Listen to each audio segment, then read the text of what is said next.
The wine glass shattered against the hardwood floor, its crimson contents splattering like blood across the dining room. My hand froze mid-gesture, the accusation I'd been hurling at Elise dying on my lips. Her words hung in the air, sharp as the glass shards at our feet. My ex would have never treated me like this. The room felt too small, the air too thick, as if the walls themselves were closing in, witnesses to a truth I wasn't ready to face. I stared at her, my wife of 6 years, her chestnut hair wild from running her hands through it, her green eyes blazing with a fury I hadn't seen since our early days. The dining table, littered with half-eaten plates of pasta and a flickering candle, seemed a mockery of the cozy evening we'd planned. My chest tightened, a dull ache spreading like ink through water. "What did you just say?" I asked, my voice low, trembling with something I couldn't name. Anger, fear, or the dread of a truth I'd been dodging for months. Elise's lips parted, then closed, her defiance faltering for a split second. "I didn't mean it like that, David," she said, softer now, but the damage was done. Her ex, Ryan. The name alone conjured memories I'd tried to bury. His easy charm, the way he'd linger at our engagement party, his hand brushing her arm just a moment too long. I told myself it was nothing, that her laughter with him was just nostalgia, not a signal. But now her words were a crack in the foundation of us, and I couldn't unhear them. The kitchen clock ticked, each second a hammer against my skull. I sank into a chair, the wood creaking under my weight, and rubbed my temples. "Why bring him up now?" I asked, my voice steadier than I felt. My mind raced, replaying months of subtle shifts, her late nights at the office, the way her phone was always face down, the perfume she'd started wearing, sharper and unfamiliar. I dismissed it all, chalked it up to stress, to her new promotion. But doubt, that insidious weed, had taken root. Elise paced, her bare feet avoiding the glass shards. "You're always working, David. Always distracted. You don't even see me anymore." Her voice cracked, and I wanted to believe the hurt in it, but suspicion gnawed at me. Was this her deflecting, or was I the one pushing her away? I thought of the nights I'd spent hunched over my laptop, chasing deadlines while she sat alone on the couch, scrolling through her phone. Guilt twisted in my gut, but so did something darker, a need to know. "Elise," I said, standing, my hands clenching at my sides. "Are you saying this is my fault? That I pushed you to?" I couldn't finish the sentence. The word cheating felt like a blade too sharp to wield. Her eyes widened, and for a moment, I saw panic flicker across her face. It was gone as quickly as it came, replaced by a mask of indignation. "Don't you dare," she snapped, stepping closer, her breath warm and ragged. "Don't make this about something it's not." But her voice wavered, and I caught the faint tremble in her hands. My heart pounded, each beat a question. Was she lying? Was I paranoid? The room smelled of spilled wine and wax, the candle's flame casting shadows that danced like specters on the walls.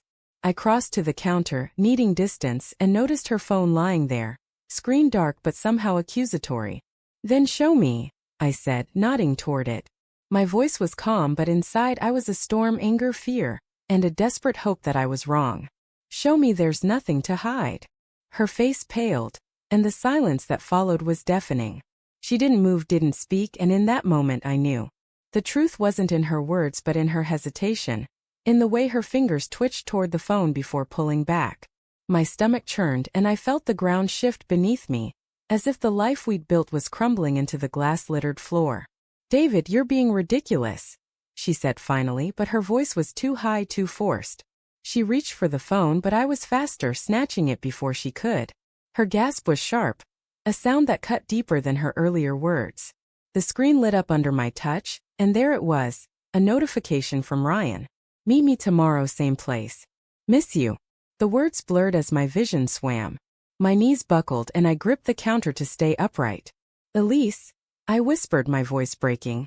"How long?" She didn't answer, but her silence was answer enough. I scrolled, each message a dagger. Late-night texts, vague plans, words like love and soon that weren't meant for me.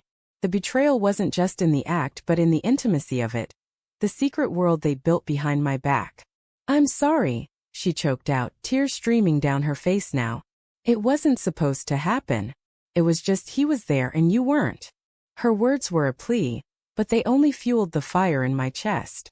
I wanted to scream, to break something else, But all I could do was stare at her. This woman I thought I knew, now a stranger. The air was heavy with the scent of betrayal. The room a stage for our unraveling. I thought of the vows we'd made. The promises now shattered like the glass at our feet. Why didn't you tell me? I asked, my voice raw. Why didn't you fight for us? But even as I said it, I wondered if I'd given her anything to fight for. Had I been absent too? Had I let her slip away? She sank to the floor sobbing, and I felt a pang of guilt amidst the rage. I wanted to hate her, to walk away, but love doesn't vanish in a moment, no matter how much it hurts. I crouched beside her, the glass crunching under my shoes, and for a moment, we were just two broken people, caught in the wreckage of our choices. Then I saw it, the glint of her wedding ring still on her finger catching the candlelight. And on the counter her phone buzzed again. Another message from Ryan. I'm leaving her. Choose me. My heart stopped. The betrayal wasn't just hers, it was his too. A double-edged knife cutting through both our lives. I looked at Elise, her face buried in her hands, and realized the real twist. She hadn't just betrayed me. She was betraying him too, stringing us both along in her indecision. I stood, the phone slipping from my hand to the counter. Choose, I said, my voice cold, final. But know this, I'm done waiting.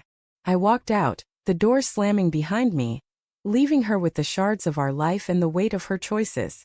The night air hit me like a slap, but it couldn't drown out the echo of her words or the image of that final message, burning into my mind like a brand.